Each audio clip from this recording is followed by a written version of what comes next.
मुझे ये जान के और भी खुशी हुई कि संस्था ने पिछले कई सालों से अपनी फीस भी नहीं बढ़ाई है और बच्चों की संख्या लगातार यहाँ पे बढ़ रही है और व्यवस्थित मैनेजमेंट और अच्छी शिक्षा हमारे भारत के भविष्य को देने के लिए हम सब इनके शुक्रगुजार हैं।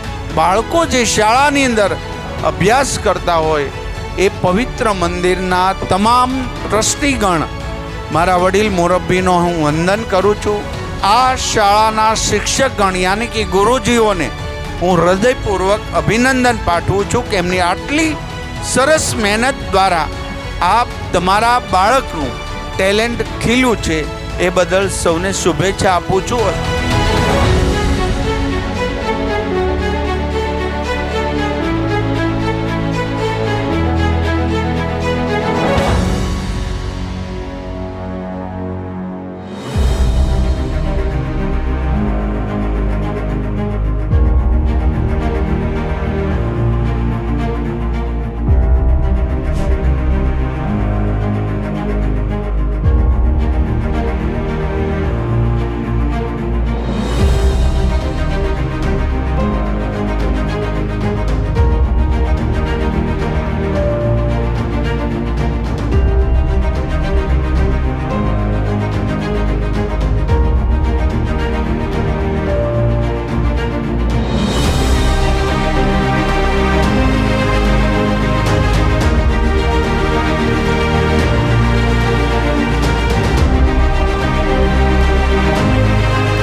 ગુજરાતમાં કદાચ આજે એક એવી સ્કૂલ હશે કે જે સ્કૂલે 14 વર્ષથી સ્કૂલની ફી નથી વધારી। હું અહીંયા જેટલા પેરેન્ટ્સ છે ને એકવાર ઊભા થઈને તમામ ટ્રસ્ટીઓ માટે એકવાર જોરદાર તાળી મારવા તમને સ્ટેન્ડિંગ ઓવેશન આપવા અપીલ કરું।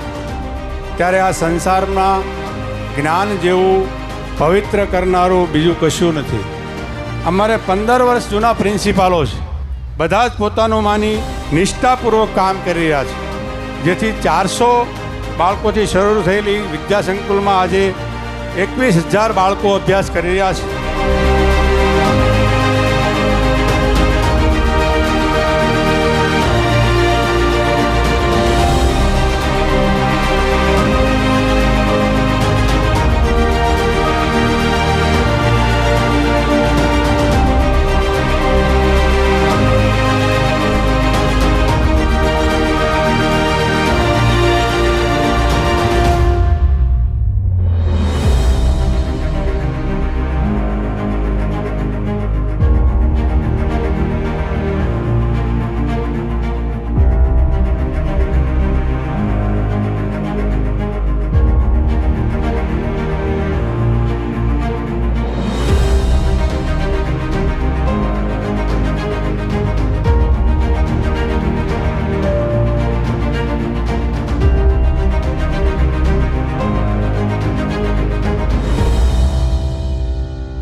I'm very impressed with this tonight's function.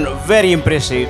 આ બધા જે લોકો જે ટ્રસ્ટી છે, આ જે વિઝન તમે કર્યું 18 વર્ષ કે 20 વર્ષ પહેલાં જ્યારે તમે આ સ્કૂલ બનાવી, વેરી ઇમ્પ્રેસિવ. એન્ડ એના માટે હું તમને વંદન કરું છું, દરેક ટ્રસ્ટીઓને.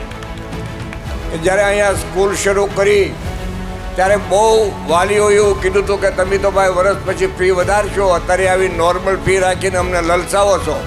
ત્યારે એક વચન આપ્યું હતું કે 5 વર્ષ સુધી અહીંયા એક નયો પૈસો ફી નહીં વધારીએ, પણ આજ સુધી નથી વધારી. તો આ ટ્રસ્ટના ટ્રસ્ટીઓ એના વહીવટકર્તાને હું ખૂબ ધન્યવાદ આપું છું.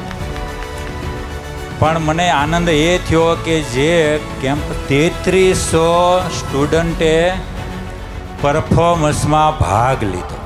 આપણે પરફોર્મન્સને ઓનલી પરફોર્મન્સ સમજીએ છીએ, પણ હું એને એવું સમજું છું કે 33 વિદ્યાર્થીઓની માઇન્ડમાં જે ભય હતો, ડર હતો, મૂંઝવણ હતી, એ દૂર થઈ. એના માઇન્ડમાં, એના હૃદયમાં, એના મસ્તિષ્કમાં એક હિંમત આવી, એક ડર દૂર થયો. એ એના આખા જીવનમાં કામ લાગશે. આપણે ખાલી સ્થૂળ વસ્તુને જોઈએ છીએ, પણ આ જે 3300 બાળકોના જીવનમાં ઉજાસ જ છે. એટલે એને પણ શુભકામના.